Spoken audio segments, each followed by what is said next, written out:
este tiempo importante.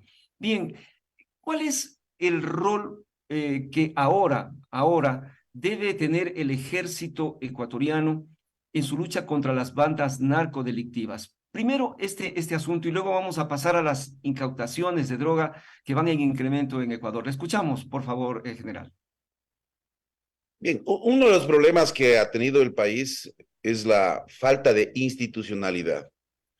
Y la falta de institucionalidad eh, proviene normalmente desde dos aristas. La una, cuando de forma intencional tomamos decisiones que hacen que las instituciones vayan perdiendo sus espacios naturales. Y la otra, que con la buena intención comenzamos en cambio a entregar espacios que no corresponden naturalmente a esas instituciones. Entonces, en este suma y resta de funciones, en este suma y resta de responsabilidades, se van generando vacíos, porque por un lado, alguien deja de hacerse cargo de lo que naturalmente le corresponde, o por otro lado, alguien, y cuando hablo de este alguien es una institución, una organización, se hace cargo de aquello que no le corresponde. Entonces, el problema del país está circunscrito a esta débil institucionalidad. Y las Fuerzas Armadas tienen una misión que está establecida en el 158 de la Constitución. Y esta misión es la defensa de la soberanía y la integridad territorial. A alguien le podría parecer sobrepasado en el tiempo esta misión debido a los eventos que hemos sufrido en nuestra historia republicana y la finalización del conflicto que tuvimos contra la República del Perú en el año de 1995 y la firma de la paz en el 98. Pero el concepto de defensa de soberanía e integridad territorial involucra varios elementos.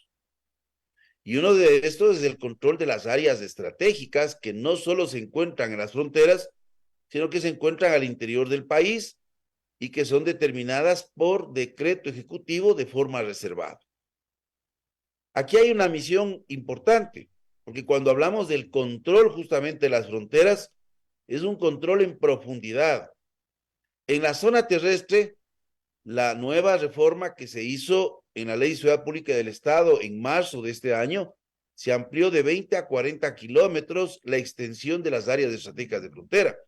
Hace más de un año lo mencioné, la necesidad de extender, porque al extender esta zona en profundidad, le da prerrogativas legales a las Fuerzas Armadas para el cumplimiento de las misiones de seguridad, vigilancia y protección de fronteras, que no lo hace individualmente, porque aquí también se piensa de que la frontera es una responsabilidad militar, la frontera es una responsabilidad del Estado, en donde intervienen todas las instituciones, desde la propia Policía Nacional, así como instituciones que tienen que ver con el Servicio Nacional de Aduanas, o instituciones que tienen que ver con la regulación, por ejemplo, de explotación de recursos locales, como es la Agencia Reguladora de Recursos Naturales, Agencia Reguladora de Control de Hidrocarburos, Agencia Reguladora de Control de Minería. Entonces, hay varias instancias de gobierno que deben estar presentes en las fronteras. Pero otro elemento es el control del espacio aéreo, y el control del espacio aéreo no es una línea tampoco. Pero a diferencia de la frontera terrestre, que la frontera terrestre es un espacio de interacción física en términos humanos, en términos económicos, el espacio aéreo tiene que ser controlado en todas sus tres dimensiones. Y aquí tenemos falencias, porque se requiere un sistema de radares primarios para detectar las trazas, es decir, las alertas de aproximación de aeronaves que pueden ser identificadas como no identificadas. Y la posibilidad de seguimiento y el empleo del sistema de defensa aéreo, que no significa abatimiento o derribo, sino la necesidad de que haya aviones interceptores que tengan la capacidad de realizar una aproximación y un seguimiento electrónico cercano, porque las maniobras de estas avionetas, cuando descienden de altura, se pierde la captación del radar primario. Entonces, o se utiliza radares secundarios fijos, o se utiliza radares secundarios que están colocados en aviones de interceptación. Y lo otro es el control del espacio marítimo a través de la exploración aeromarítima y también de la presencia del Cuerpo de Guardacostas y las unidades de la Escuadra Naval. Entonces, hay una gran cantidad de misiones. Claro. Se trata de desinstitucionalizar, tornando a las Fuerzas Armadas en policía, porque ¿quién tiene la inteligencia, la expertise en el área criminal? Es la policía. La policía. Entonces, este decreto ejecutivo, yo le digo, hay que tomarle con pinzas, porque más allá de generar una idea de que se está haciendo algo, me parece que no se han medido las consecuencias desde el gobierno. Caramba. Inclusive en el proceso con el cual se construyó, no se mide las consecuencias. Ok. Correcto. Muchas gracias. Se refiere usted al decreto 730, ¿no, general? Así es. Ya, muy bien. Vamos a ir con nuestro compañero Lenin Dután. Estábamos tomando nota sobre estos aspectos relacionados con el rol constitucional de Fuerzas Armadas. Lenin, adelante. Gracias, Ramón General. Buenos días, Lenin Dután. Me saluda en este espacio de entrevistas de actualidad en la noticia. Bueno, usted ha descrito, creo yo, de manera muy gráfica lo que está sucediendo al desnaturalizar lo que significa la misión de las Fuerzas Armadas. Pero en el último punto, usted habló de la inteligencia. Y, por favor, y a eso sí quisiera que seamos muy didácticos, estimado general.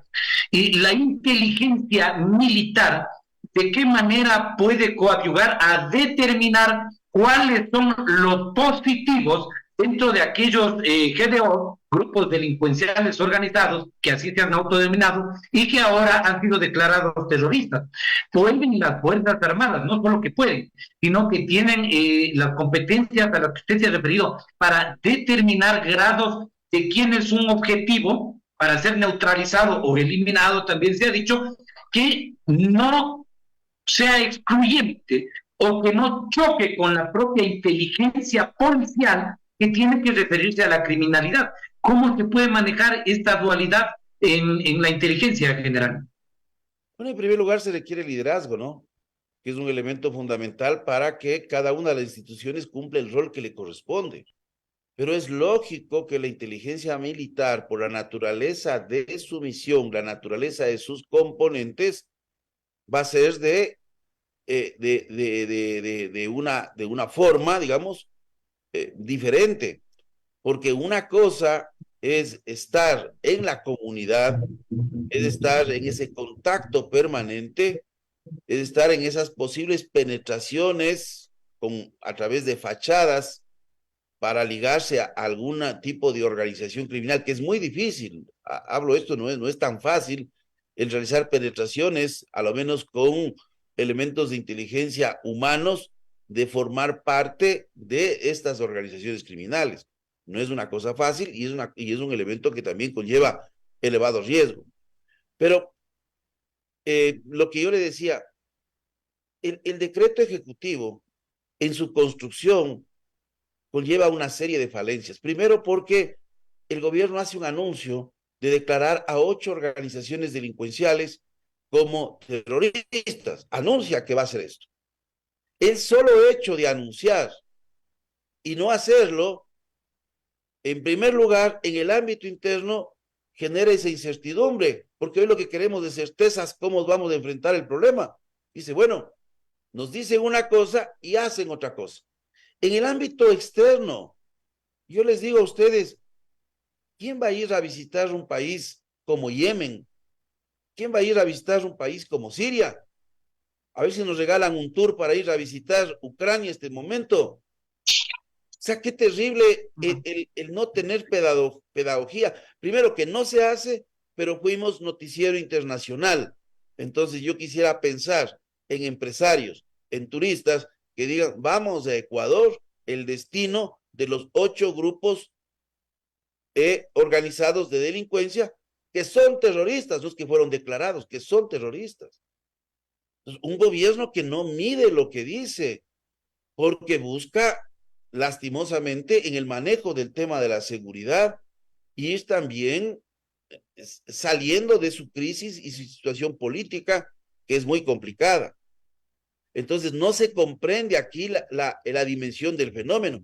Es lógico que los problemas actuales, como mencionaron algunos de los funcionarios, sí, los problemas son intermésticos, hay que madurar, hay que crecer, hay que ver de las formas diferentes, pero aquí yo tengo que decirles algo que es muy claro. El crimen organizado y el terrorismo tienen diferencias. Los grupos delictivos organizados pueden participar en tácticas terroristas, pero los grupos terroristas también pueden participar en actividades delictivas organizadas, pero no los hace iguales porque estos dos actores subestatales o no estatales tienen objetivos muy diferentes y estos objetivos imponen prácticas y formas de operar diferentes, imponen restricciones diferentes a cada uno. Claro, claro, pero al final, general, al final lo que siembran es terror. Al final lo que están sembrando es terror en nuestras mentes, en nuestra vida diaria. Sí, pero el resultado no hace que la operación de generación de terror sea igual y tenga los mismos propósitos y tenga que ser tratada de forma igual, porque un grupo de crimen organizado no puede existir sin una extensa red periférica. En esa red periférica se involucra, por ejemplo, en los más altos niveles, usted puede involucrar personas que están ligadas con el sistema financiero, con políticos, con policías, con militares. No es lo mismo el terrorismo. El terrorismo no infiltra al Estado. Entonces, mire, ya si ya no infiltra al Estado, son otras las mecánicas que tienen que ser tomadas en cuenta. Mire, ¿cuál es la base y el eje fundamental de una organización de delincuencia organizada? Afectar, digamos, la estructura de costos. Y esto es una cosa fundamental. Entender que cuando se actúa en el campo de lo prohibido, y el objetivo es de carácter económico, el costo de la transacción económica de afrontar esa prohibición aumenta. Mientras sea rentable, usted lo hace. El acto terrorista no busca eso, lo busca hacer por cualquier medio un grupo terrorista. Entonces, si el acto es rentable, si a mí me ponen una serie de prohibiciones, entonces, por ejemplo, aquí hay una serie de medidas. ¿De dónde tenemos que empezar el problema? Control de fronteras. Y el control de fronteras requiere una visión operativa diferente, cambiar paradigmas, y requiere concentración de unidades, requiere trabajar integralmente en ese sector, pero también trabajar problemas de carácter estructural.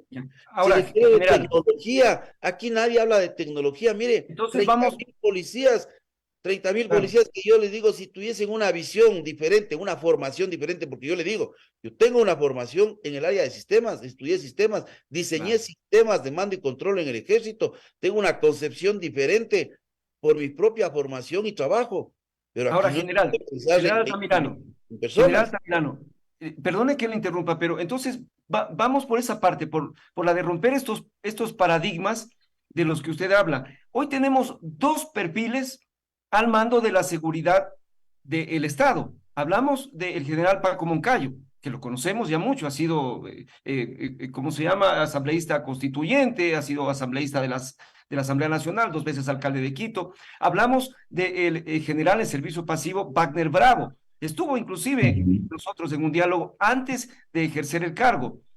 Sobre estas dos perfiles, ¿cree usted que se pueda levantar una política de seguridad nacional que le hemos estado exigiendo al presidente de la República? Mire, yo no acostumbro a hablar de personas y usted notará que en mis entrevistas, a lo menos si alguien revisa, yo no hablo de personas, Entiendo. Yo yo hablo de hablo los de perfiles en hechos, este caso. porque Así aquí es, hay un perfiles. elemento que es importante. Más allá de las expectativas, tenemos que ver los hechos. Tener una visión amplia no es simplemente el intentar cambiar esa visión frente a paradigmas que han dominado en el pasado.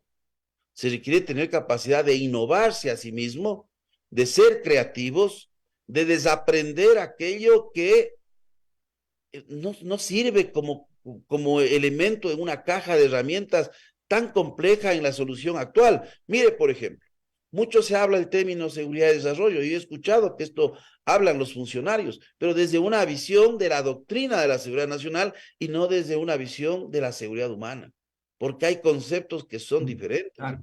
La seguridad nacional entendía esta seguridad y desarrollo, lógicamente, en la disminución de la posibilidad de que se generen focos de insatisfacción, Claro. de tal forma de que haya un hecho de una contaminación, llamemos así, Sí, sí, sí. de Social, elementos de carácter comunista en que estamos términos viviendo. del empleo de guerrillas. ¿no es Lo cierto? que estamos Ya. viviendo. No, es que no eso estamos viviendo. O sea, por favor, lo que estamos viviendo es una presencia del crimen organizado en varias fases en la sociedad. Organizaciones criminales que se encuentran en la fase depredatoria. En esta fase predatoria, lo que buscan es ejercicio de violencia con la finalidad de tomar control de ciertas áreas y territorios por disputa de mercados y para intimidar a la comunidad en donde se asientan, para no ser denunciados. Pero hay otras organizaciones criminales que están en una fase parasitaria, conviven con la comunidad tolera su presencia, porque a la final se convierte en un elemento de ingresos. Entonces, están en casas, especialmente en cinturones de pobreza, en sectores en donde no tienen ingreso y son tolerados. Hay que leer un reportaje muy interesante de GK, en donde tenemos ahí toda una familia que prepara las dosis, pero hay una convención sin que esté escrita, nada de eso se vende en el barrio, se vende en San Borondón, se vende en otras calles de Guayaquil.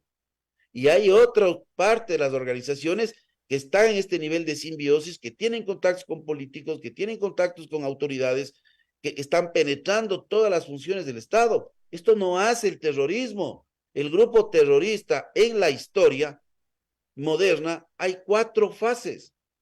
La una es la fase de la anarquía, que ya pasamos.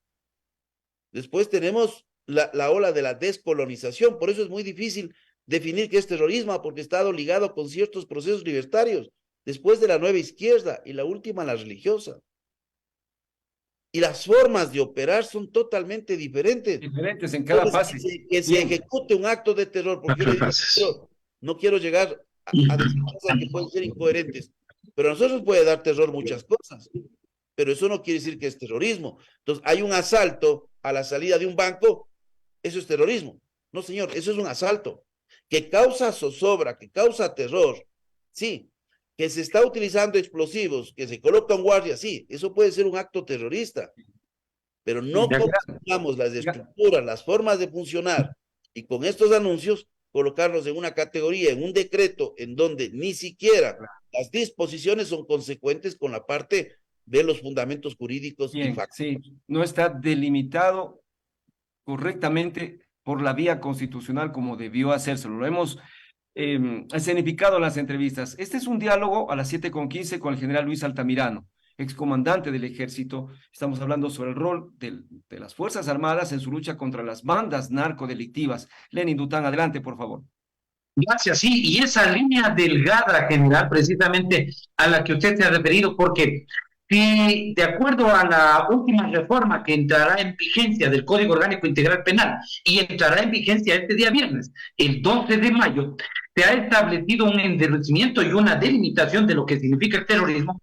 No así han sido declarados los GDO como grupos terroristas con nombres de apellido. Es decir, los choneros, los tiguerones, los lobos, estos son terroristas. Eso no se ha hecho. Usted bien lo ha mencionado. Pero, general, esa línea delgada precisamente es la que nos preocupa. Si un colectivo social, por ejemplo, si una manifestación social, si un levantamiento indígena, por ejemplo, adecua su conducta a lo descrito como terrorismo, al tipo penal que entrará en vigencia este 12 de mayo, podrá ser considerado terrorista y de esa forma las Fuerzas Armadas podrían intervenir, dado que también se posibilita esta intervención. ¿Cree usted que la línea es muy delgada o que definitivamente existe la capacidad suficiente para determinar, como usted ha dicho, quién es terrorista y quién no lo es, de tal suerte que tampoco se criminalice una posible protesta social en cualquier nivel, general? Mire, al gobierno le ha faltado completa pedagogía en esto y solo demuestra con este decreto la improvisación en el manejo del tema. Yo les digo, era que se tomen un día más, inclusive para que revisen la parte sintáctica de ortografía, más que de ortografía, de construcción gramatical. El artículo 3 es un dolor de cabeza leer. O sea, yo digo una falta hasta de sensibilidad en lo que se escribe. Mire, lo que usted menciona, en nuestro país, o sea, hay que ver la legislación. En los Estados Unidos, por ejemplo, el solo hecho de pertenencia, independientemente de la función que usted cumple en una organización que es declarada terrorista, ya es un delito. En el Ecuador no es un delito. Y en la mayor parte de países del mundo no es un delito. El delito es haber participado, ya sea desde el financiamiento, la planificación o la ejecución de un acto terrorista. Entonces, esto hay que diferenciar. Entonces, nada ganábamos declarando a 8 organizaciones delincuenciales como terroristas, porque la mayor parte de sus actividades no están ligadas con terrorismo, que generan zozobra, que generan terror. No nos confundamos con, no el concepto, porque como yo digo, no hay un concepto claramente definido, porque varios personajes que están en la historia, en un momento determinado fueron declarados terroristas. Y de hecho, cuando inicia la ola del terrorismo moderno, las personas se autodeclaran terroristas como orgullo frente a esa lucha que están llevando. Lo que pasa es que la historia a veces la dejamos de lado.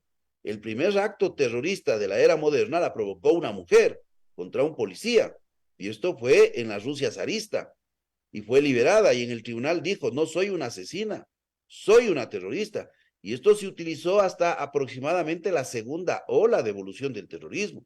Entonces tengamos claro las diferencias entre lo que es un grupo terrorista con objetivos políticos y un grupo de delincuencia organizada que utiliza métodos terroristas. Ahora, general. Declarar esto no hubiese sido adecuado porque no cambia la situación jurídica. Bien, general, 7:19, le plantearé una pregunta más. Ha sido una narrativa permanente del gobierno el que toda la desestabilización que se vive en Ecuador, la desestabilización política que estamos viviendo, se debe a su lucha contra el narcotráfico y contra la incautación de droga. ¿Qué opina usted sobre este discurso y esta narrativa del gobierno? Y además, ¿cómo salimos de este problema tan complejo de Ecuador convertido en un país de tránsito, pero diario, permanente de drogas?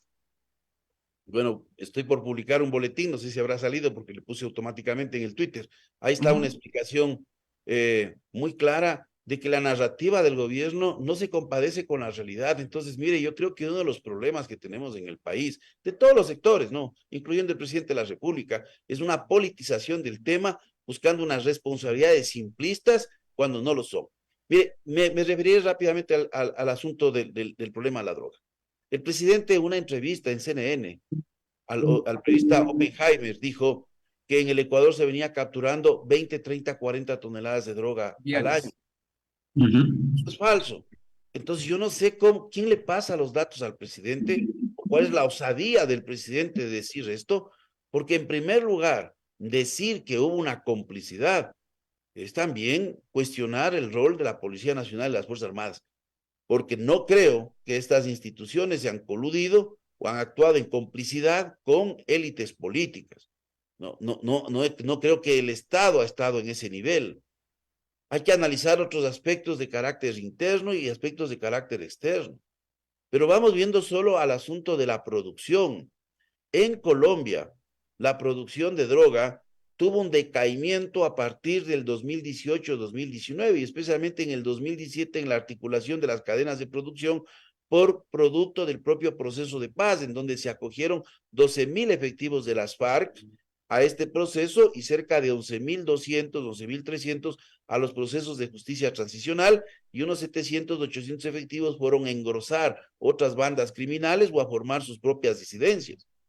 Esto generó, en primer lugar, que se reasienten cultivos hacia el sur de Colombia y hacia el norte de Colombia, fronteras tanto con Ecuador y frontera con Venezuela.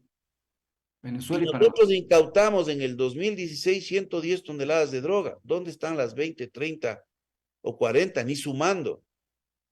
Y después se incautó en el orden 98, pero en el 2020, cuando no era gobierno todavía, se incautaron 128 toneladas.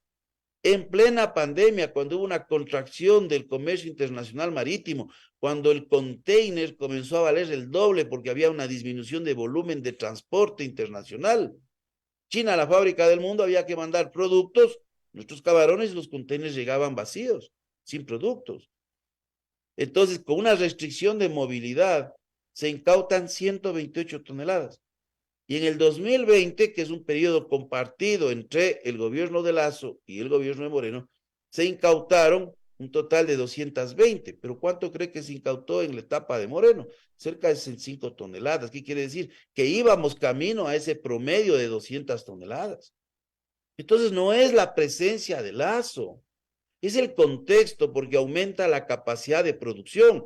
Las Naciones Unidas señalan en el informe, y esto es un sistema monitoreado satelital que se llama CIMIC, en donde se aumenta la capacidad de producción en hectáreas de Colombia del 43% entre el 2020 y 2022. 43%, Ramón, 43%, Lenín. Acá está su Y boletín. se 43% introduce de incremento de oferta de droga. De producción, y aparte que se introducen semillas modificadas genéticamente que producen de 2 a 3 cosechas al año. Caramba. Entonces, por favor, analicemos el contexto.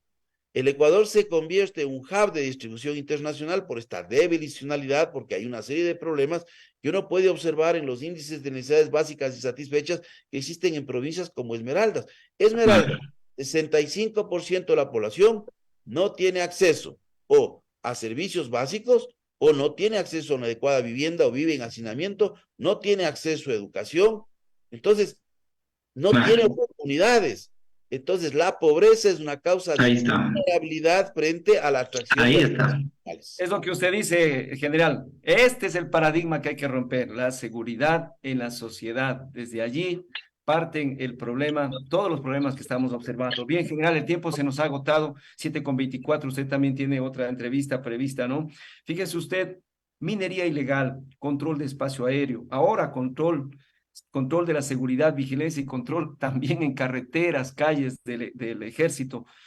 Los necesitamos, ciertamente que los necesitamos al ejército en nuestra vida diaria, pero necesitamos un norte preciso para saber hacia dónde está yendo la seguridad del Ecuador en este contexto en el que usted nos ha narrado, muy grave. 43% de incremento de oferta de droga desde Colombia entre 2020 y 2022. Hay un boletín, sugiero ingresar a los espacios que usted tiene de Twitter del general Luis Altamirano para entender estas otras lógicas de seguridad continental y mundial también. Muchísimas gracias por su presencia y también por sus valiosos comentarios y también cifras acerca de los problemas que estamos enfrentando con las bandas narcodelictivas. Les deseamos un gran día. Muchas gracias, general. Muchas gracias, Ramón. Muchas gracias, Lenín. Un abrazo cordial. Gracias, general, muy amable. Y no nos olvidemos, Ramón, ya para pasar, obviamente que no hemos hablado, pero queda pendiente lo que yo siempre me refiero también, el flujo financiero ilícito